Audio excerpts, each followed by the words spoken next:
Assalamualaikum warahmatullahi wabarakatuh. Innal hamdalillah nahmaduhu wa nasta'inuhu wa nastaghfiruh wa na'udzu billahi min sururi anfusina wa sayyiati a'malina. May yahdihillahu fala mudilla lahu wa may yudlil fala hadiya lahu. Asyhadu an la ilaha illallah wahdahu la syarika lah wa asyhadu anna Muhammadan abduhu wa rasuluhu la nabiyya ba'dah. Ya ayyuhalladzina amanu taqullaha haqqa tuqatih wa la tamutunna illa wa antum muslimun. Ya ayyuhan nasu taqu rabbakumul ladzi khalaqakum min nafsin wahidah wa khalaqa minha zawjaha wa bassa minhuma rijalan katsiran wa nisaa'a wattaqullaha alladzi tasaaluna bihi wal arham innallaha kana 'alaikum raqiba. Inna asdaqal hadits kitabullah wa khairal huda huda Muhammad sallallahu alaihi wasallam wa syarrul umuri muhdatsatuha wa kullu muhdatsatin bid'ah wa kullu bid'atin dhalalah wa kullu dhalalatin finnar. Mari kita bersyukur kepada Allah Subhanahu wa Ta'ala pada malam ini, malam Selasa, tanggal berapa? Tanggal 8 ya. Tanggal 8 bulan Safar 1442 Hijriah, tanggal 5 bulan Oktober 2020. Sebelumnya mohon maaf jamaah seberataan. Bapak Haris, ulun belepas belepas masker, jadi nyaman pian maitihi kayak itu nah. Kita bersyukur kepada Allah Subhanahu wa Ta'ala. Allah telah memberikan hidayah kepada kita. Hari ini kita dikumpulkan Allah di rumahnya yang dicintai oleh Allah Ta'ala. Tempat yang paling Allah cintai di muka bumi adalah masjid. Dan hari ini banyak yang berkumpul di tempat yang tidak disukai oleh Allah Ta'ala. Ini yang kita syukuri. Kita berkumpul di masjid, kita melaksanakan sholat berjamaah, sholat maghrib, insya Allah kita akan sholat isya. Kita berdoa kepada Allah, mudah-mudahan amal ibadah kita diterima oleh Allah Subhanahu wa Ta'ala. Jemaah sekalian rahimakumullah,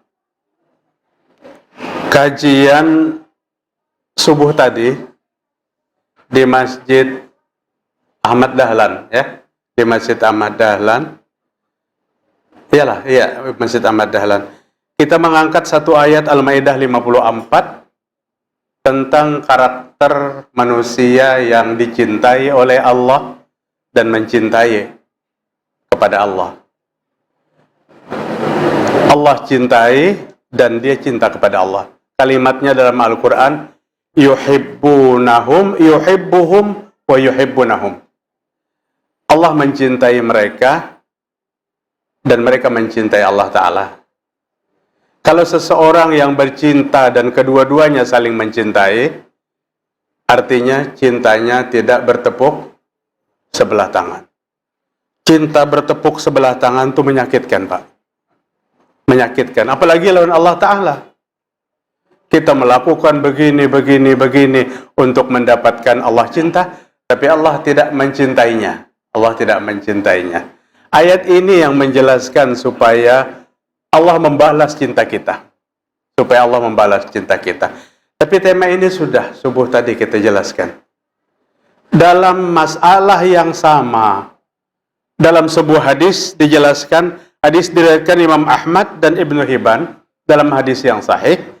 Ada sebuah hadis kursi yang juga berbicara tentang Allah cinta dan hambanya cinta.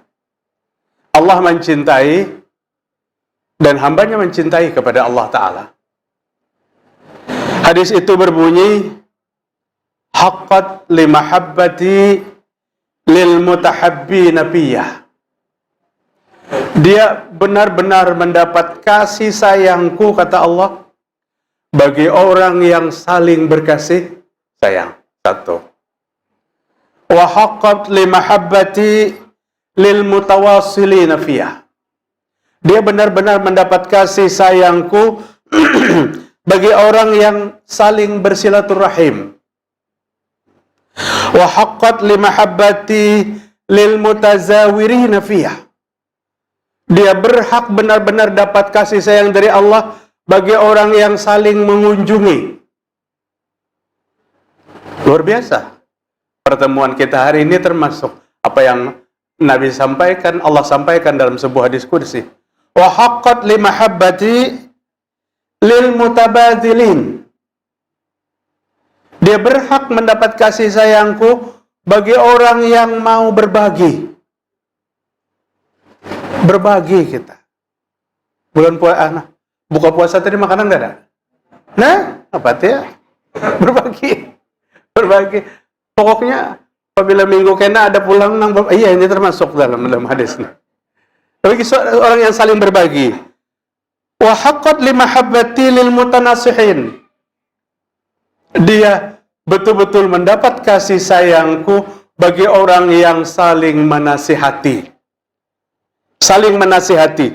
Ada 5 macam yang Allah sampaikan dalam sebuah hadis qudsi, artinya firman Allah yang disampaikan lewat Nabi Muhammad SAW, bukan lewat Al-Quran. Itu namanya hadis qudsi.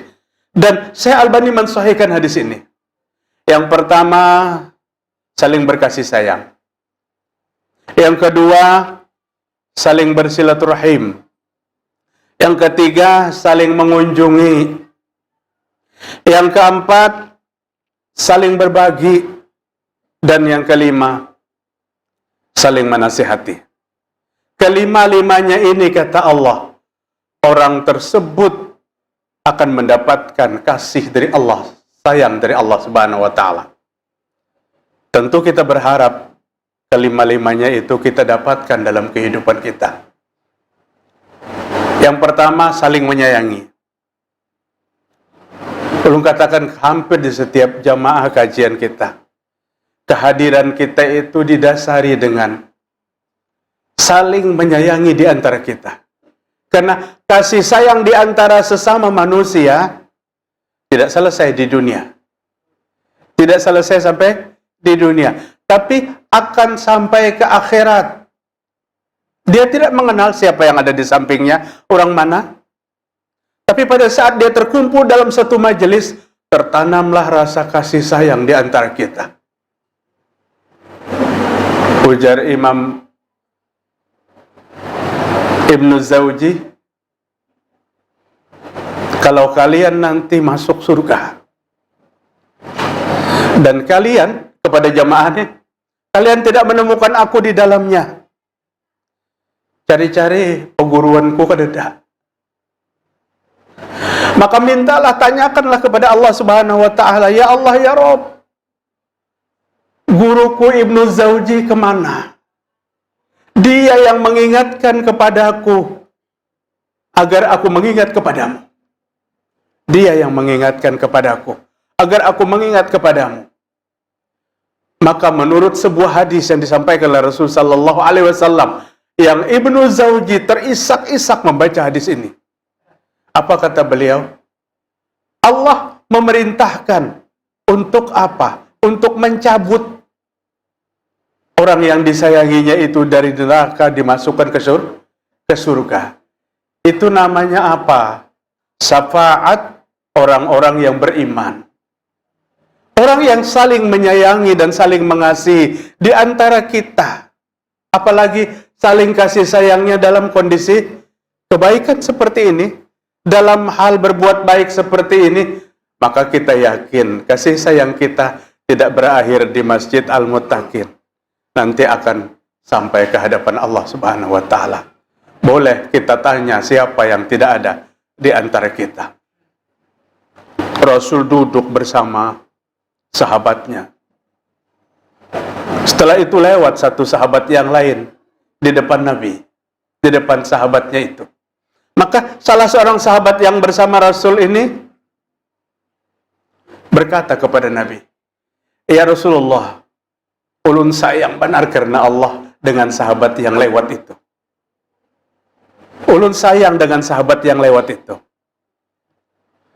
Maka kata Nabi, apa ukhbirukum, kamu sudah ceritakan itu? Kamu sudah kisahkankah bahwa kamu menyayanginya karena Allah? Belum, wahai Rasul. Kejar dia sampai kamu ketemu. Nyatakan di hadapannya bahwa kamu menyayanginya karena Allah. Maka sahabat itu mengejar sahabat yang dia sayangi itu. Sampai bertemu dan berdiri berhadap-hadapan. Dan dia katakan, wahai saudaraku, aku menyayangimu karena Allah. Sahabat yang disayangi tadi berkata, semoga Allah menyayangimu karena engkau menyayangiku. Inilah Islam. Dalam kasih sayang, pergaulan kasih sayang saja, bersambung doanya. Semoga Allah menyayangimu. Yang datang, aku sayang lo nikam karena Allah. Yang satu menjawab, semoga Allah menyayangimu. Ini yang Allah sampaikan. Haqqat li mahabbati lil mutahabbina fiyah. Dia benar-benar mendapat kasih sayangku bagi orang yang saling berkasih sayang. Orang yang saling menyayangi di antara sesama. Termasuk menyayangi orang yang ada dalam lingkungan keluarga dan masyarakat kita. Artinya, bolehlah hari ini ulun sampaikan kepada sampian seberataan bapak-bapak. Ulun sayang lon pian karena Allah Ta'ala. Semoga kasih sayang kita ini akan berlanjut nanti di surganya Allah Subhanahu wa Ta'ala. Yang kedua, orang yang dicintai oleh Allah Subhanahu wa Ta'ala, alil mutawasilin. Bagi orang yang saling bersilaturahim. Saling bersilaturahim. Hubungan yang putus karena sesuatu hal, disambung kembali. Disambung kembali. Tidak sedikit, Pak. Tidak sedikit.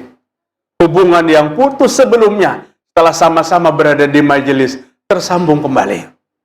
Tersambung kembali. Dan di majelis ini, hari ini kedudukan kita sama. Ulun bandarenang tertinggi sedikit supaya biar nyaman melihat gitu aja. Artinya kedudukan kita sama. Yang kadang-kadang bekas murid, kadangnya bekas memang murid. Murid nih bersalaman lawan gurunya. Pian semalam guru ulun di SMA 1. Ujar nang guru, kam si anu kah? Nggih, duduk sama-sama berdempetan lutut. Majelis yang tertinggi di sisi Allah Ta'ala. Jamaah yang Allah sebut namanya satu persatu. Kita tidak terlepas siapapun hari ini, laki-laki atau perempuan. Allah banggakan di hadapan para malaikat. Di sana ada sipulan. Satu pun tidak ada yang tertinggal. Allah bangga dengan kedudukan kita di majelis seperti ini. Maka Rasulullah sallallahu alaihi wasallam menyampaikan dalam sebuah hadis yang diriwayatkan Imam Muslim, man salaka tariqan yaltamisu bihi ilman sahalallahu lahu tariqan ilal jannah. Siapa yang menempuh jalan, kemana tujuannya? Ke tempat dia menuntut ilmu. Ilmu agama maksudnya. Maka Allah akan memudahkan jalan menuju surga. Pinanya aja hari ini ada yang diantar masuk ke dalam pakai tongkat. Sholat kada kawa lurus lagi, bungkuk sudah. Padahal tadinya lurus. Tapi jalan menuju surga nanti akan lancar, kata Nabi Muhammad SAW. Inilah sebuah majelis yang di dalamnya ada kasih sayang, yang di dalamnya ada silaturahim. Menyambung tali silaturahim itu memanjangkan umur dan membanyakkan rizki. Memanjangkan umur dan membanyakkan rizki. Yang berikutnya, siapa lagi yang berhak mendapat kasih sayang Allah? Lil mutazawirin, orang yang saling mengunjungi. Ini Pak Nang sudah mulai hilang nih. Saling berkunjung, hilang sudah. Kadang-kadang Idul Fitri, nang anak di Sungai Andai, nang kuitan di Teluk Tiram. bawian aja. Nah, berkunjungnya ada lagi. Kehilangan, padahal saling berkunjung nih, tahukah kita? Perjalanan kita mendatangi seseorang, keluarga, kerabat dalam berkunjung, perjalanan kita dikawal. Allah mengutus malaikat untuk mengawal perjalanan kita. Oh, artinya orang yang bersilaturahim itu kada bolehkah cedera di jalan? Tidak, bukan itu maksudnya. Perjalanan yang terbaik. Perjalanan yang terbaik. Malaikat diutus oleh Allah mengawal kita sampai ke tujuan. Sampai ke tujuan. Silahkan HP, WA, dan lain sebagainya dimanfaatkan untuk kebaikan.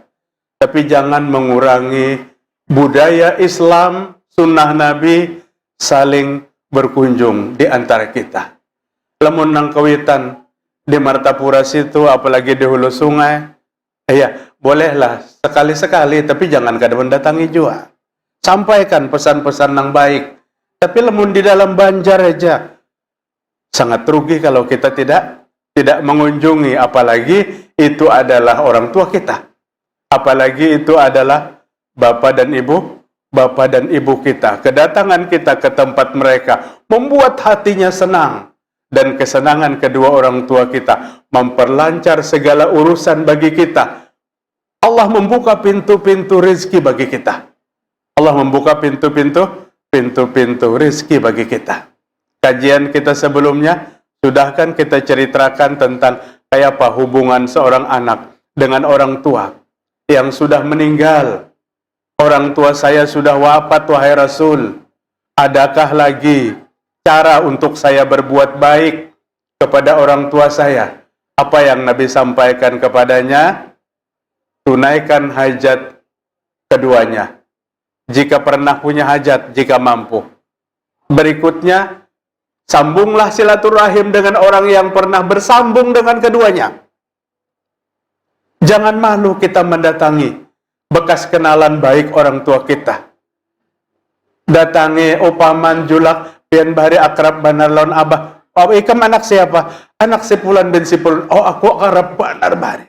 Mulai kawan lagi muda sampai tua, kawan beribadah, kawan ke majelis taklim. Ini ulun anak sidin meninggal, ulun menyambung lagi silaturahim almarhum abah ulun. Ini adalah sebuah ketaatan, kata Nabi Muhammad SAW. Sebuah ketaatan kepada kedua orang tua. Sebuah ketaatan kepada kedua orang tua. Seorang laki-laki berkata di hadapan Ibnu Abbas. Di samping Ibnu Abbas ini ada seorang tabi'in yang namanya Atha bin Rabbah.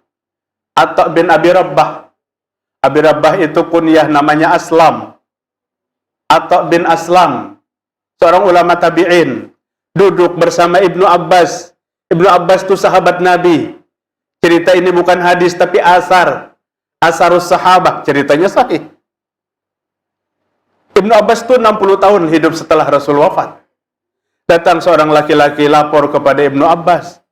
Wahai Ibnu Abbas, hatabtu mra'atun fa'abat.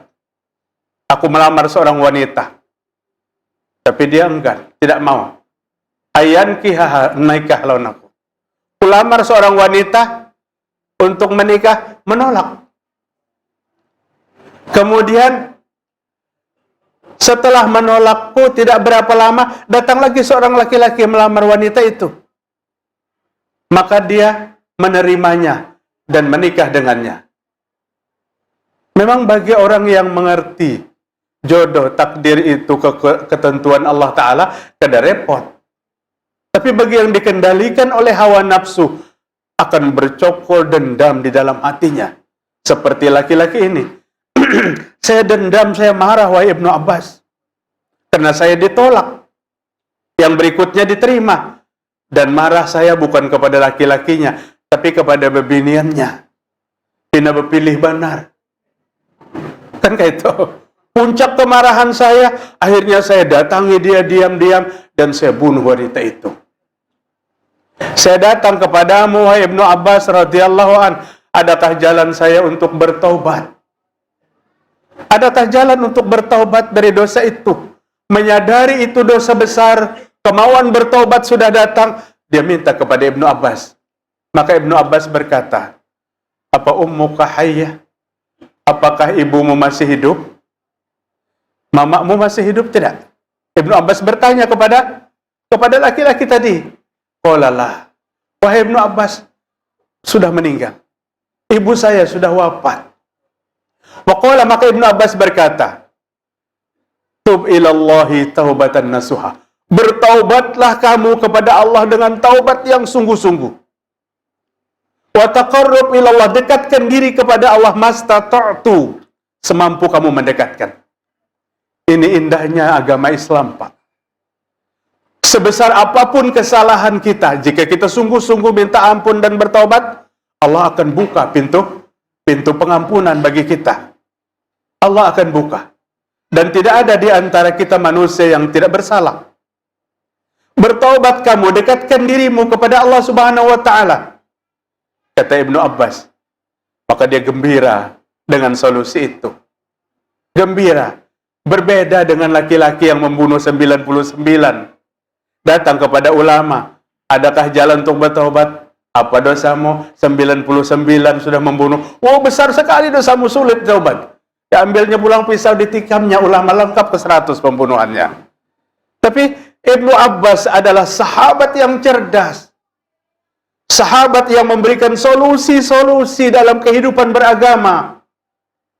Maka dia pergi dengan senang hati. Gembira dia pergi karena jalan untuk bertaubat diterima. Atau Ibnu Abi Rabbah, atau bin Aslam yang ada di samping Ibnu Abbas berkata, apa kata Atha? Ya Ibnu Abbasin, wahai Ibnu Abbas. Begitu dia bercerita tentang dosa dan dia mau bertaubat, kenapa sampean menjawab, bertanya, apakah ibumu masih hidup? Mamamu masih hidup tidak? Kenapa itu jawabannya? Setelah dia katakan mamanya meninggal, baru Ibnu Abbas berkata, bertaubatlah kepada Allah. Apa kata Ibnu Abbas, Pak, yang menjadikan kita terenyuh jika kita masih memiliki orang tua kita?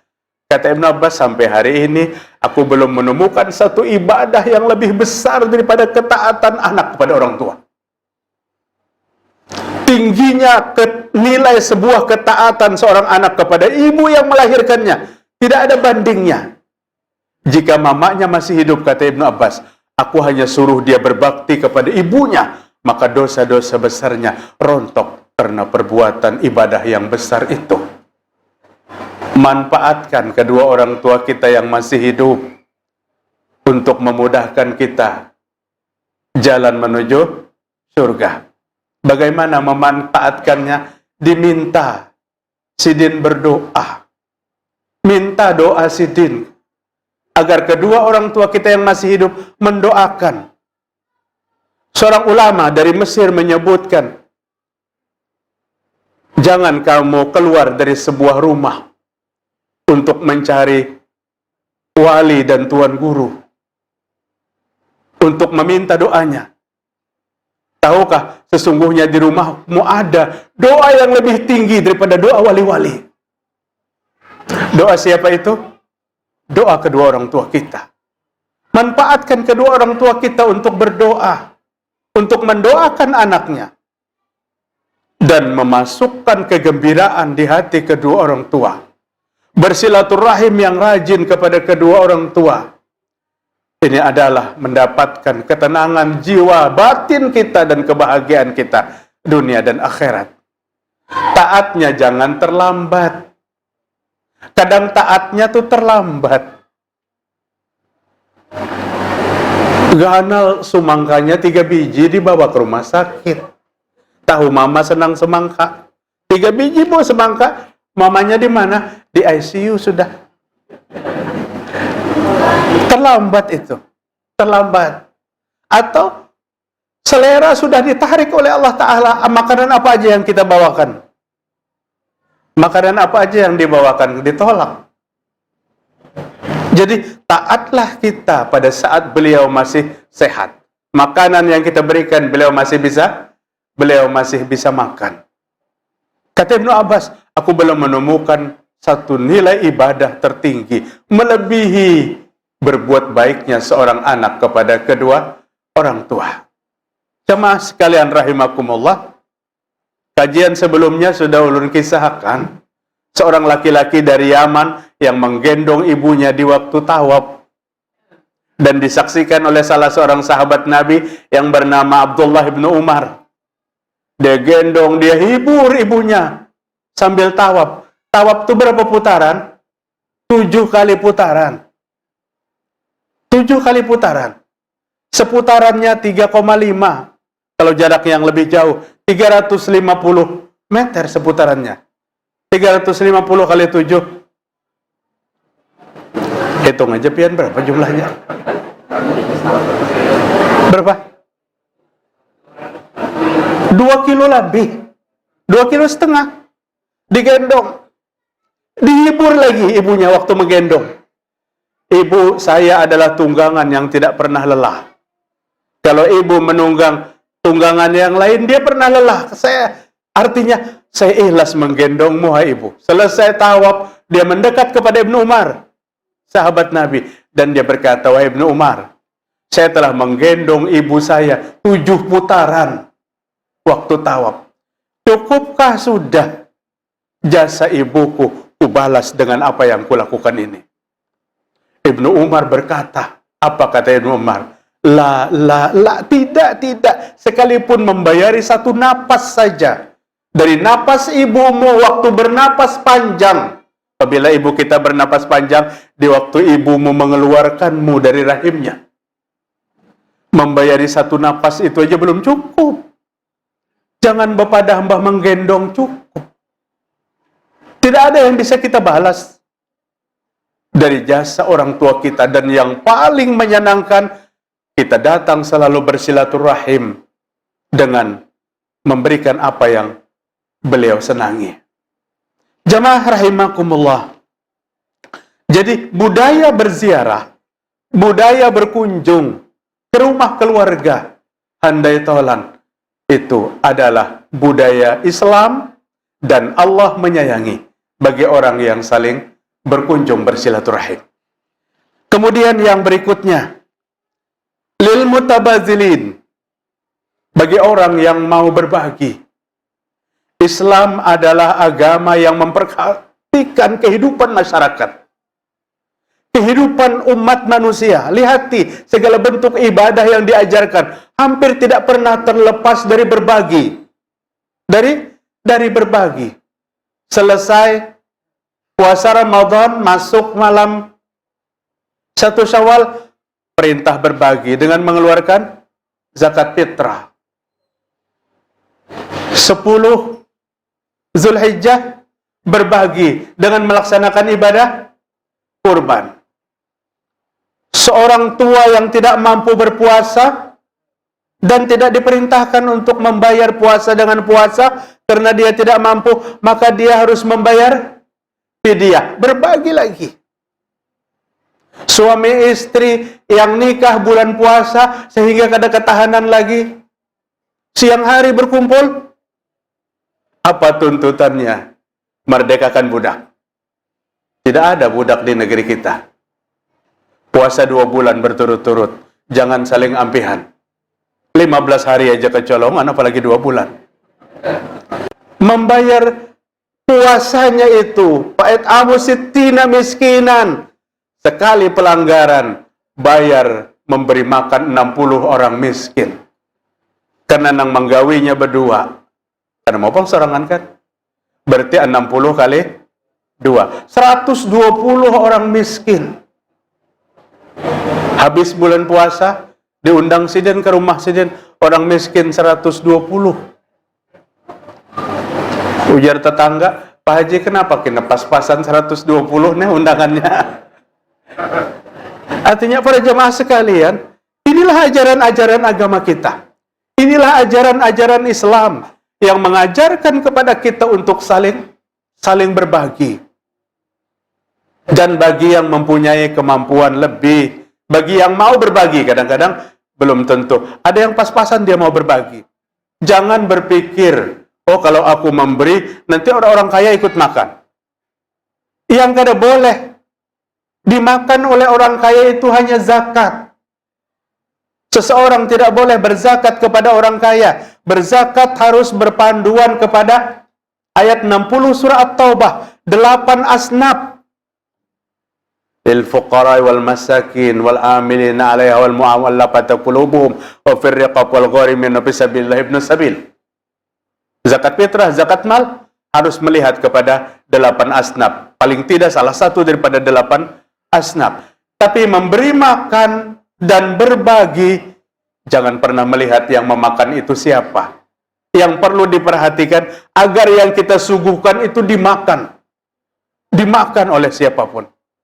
Jemaah sekalian, biasanya ulun awal Ramadan itu tiap tahun di Makkah Madinah 10 Ramadan baru kembali.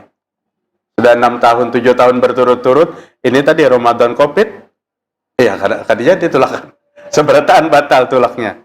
Jadi ulun memperhatikan, Pak, yang menyiapkan menu berbuka puasanya belum tentu orang yang kaya raya. Suatu hari kami bersama Pak Haji Rustam Effendi berbuka puasa karena satu rombongan.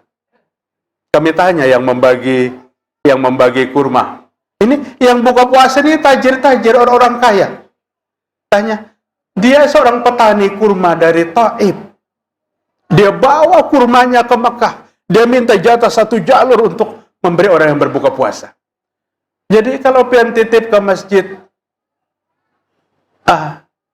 Al-Muntakin untuk buka puasa, jangan takutan. Pilihnya nambah duit, makanan yang penting dimakan orang. Yang penting, ini arti berbagi di dalam Islam. Arti berbagi di dalam Islam.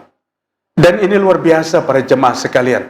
Bahkan kata para ulama, dalam kurban itu, dalam ibadah kurban itu, manakala semua sudah tercicipi, ada punya tetangga yang bukan Islam, maka mereka boleh mencicipi daging kurban yang kita bagi itu. Daging kurban yang kita bagi. Satu hari kami diundang ke Mendumai. Ya. Ada kawan, Husin, berangkat dulu ke sana. Kami asa bingung juga, Pak, di Mendumai itu. Sini masjid, 2 buah rumah, Pak. Di sini gereja. Jalun, kada beributan kah berdua tuh? Kada, Ustaz, jarnya hari kami berbeda. Tapi damainya itu nang kita bahagia. Hari kami berbeda. Masjid hari Jumat, di sana hari Ahad, hari Minggu jarnya, kan? Cuman uniknya apabila di masjid itu berkurban, tetangga yang sebelah tuh umpat juga merabahkan. Umpat juga merabahkan sapinya, umpat motong-motong dagingnya. Umpat. Jadi jemaah sah lah, Ustaz. Oh, sah banar jol. Asal jangan sidin disuruh pian menyembelih aja, itu kada sah. Kalau disuruh menyembelih kada sah. Inilah Islam yang membawa misi perdamaian yang luar biasa. Apa kata Nabi Muhammad sallallahu alaihi wasallam? Man azazimian faqad azani. Siapa yang menyakiti zimmi sama dengan menyakiti aku. Zimmi itu apa, Pak? Kafir, Pak.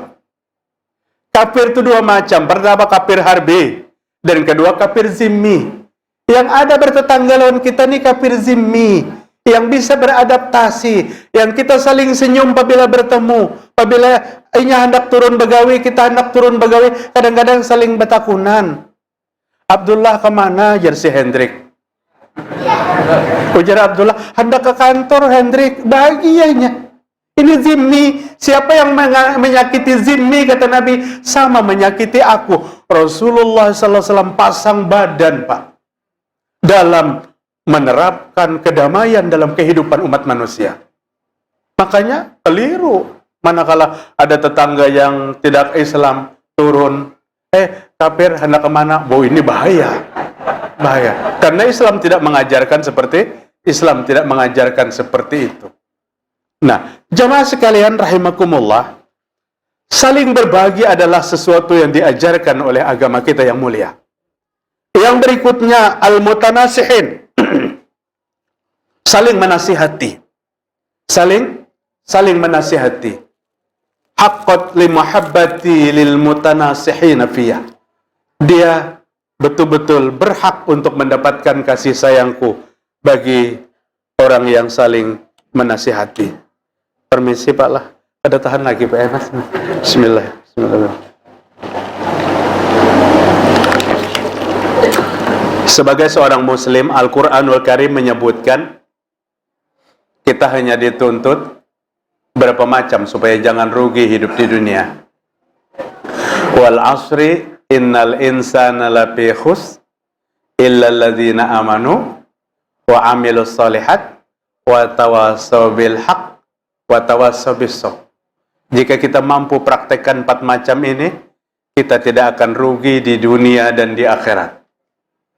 Pertama, illal ladzina amanu, orang yang bujur-bujur beriman. Beriman kepada Allah dengan keimanan yang mantap.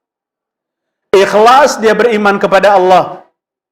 Dia kumandangkan pagi dan sore keikhlasannya beriman kepada Allah. Raditu billahi rabbah. Ya Allah, hamba ridho bertuhan kepadamu. Kayak apa orang yang ridho kepada Allah bertuhan? Orang yang tidak menyisakan akidah-akidah syirik dalam kehidupannya. Jauhkan segala kemusyrikan dalam kehidupan. Ini orang yang ikhlas bertuhan kepada Allah. Artinya apa? Orang yang syirik itu orang yang tidak ikhlas bertuhan kepada Allah Subhanahu wa taala. Wa bil islami dina. Hamba ridho beragama Islam. Ini pernyataan zikir pagi petang kan? Itu ada, zikir pagi petang. Hamba ridho beragama Islam. Wa bi Muhammadin nabiyyan wa rasulah. Dan dengan hamba ridho bernabi kepada Nabi Muhammad dan Rasul. Keikhlasan. Yang pertama beriman, yang kedua amal solih, yang ketiga nasihat menasihati. Al-mutanasihin. Nasihati jangan menunggu naik ke atas mimbar. Menasihati jangan menunggu kita melaksanakan amal yang banyak. Nasihati, kata Imam Syafi'i, jika menasihati seseorang, menunggu yang menasihati ini kada berdosa, maka tidak ada yang menasihati manusia sejak Nabi wafat sampai hari kiamat. Jadi, nasihat kepada semua manusia, siapa yang layak untuk kita nasihati, anak dan istri kita, keluarga kita, sampaikan. Sekalipun kita nang bernasihat nih, masih ada kesalahan. Yang maksum, yang sunyi daripada dosa di muka bumi ini hanya junjungan kita Nabi besar Muhammad sallallahu alaihi wasallam. Tapi kewajiban kita menyampaikan satu nasihat kepada semua manusia. Kepada semua manusia. Sama Pak. Samanya apa? Balom lagi aku nih bertaubat. Kenapa tadi jadi balom? Karena tak boleh pulang gawian itu. Hendak bertobat keingatan kalau mina tabulik pulang. Jangan menunggu tabulik pulang. Bertobat esok tabulik pulang, bertobat pulang. Baju nang pian pakai itu imbah rigat. Ditapas kada? Ditapas, rigat pulang bah ditapas tuh. Tapas pulang, rigat pulang, tapas pulang. Jadi taubat dipercepat. Setiap kesempatan kita harus minta ampun kepada Allah Subhanahu wa taala. Jangan pernah kita berpikir cagar tabulik lagi. Tapi kita berdoa di waktu bertaubat. Mudah-mudahan segala kesalahan yang kita lakukan tidak terulang lagi. Taubatnya sungguh-sungguh. Ya ayyuhalladzina amanu tubu ilallahi taubatan nasuha. Wahai orang yang beriman, bertobatlah kepada Allah dengan taubat yang sebenarnya. Mudahan Allah menerima segala amal ibadah kita. Mudahan Allah mengampuni segala dosa dan kesalahan kita. Subhanakallahumma wa bihamdika asyhadu an la ilaha illa anta astaghfiruka wa atubu ilaik. Assalamualaikum warahmatullahi wabarakatuh.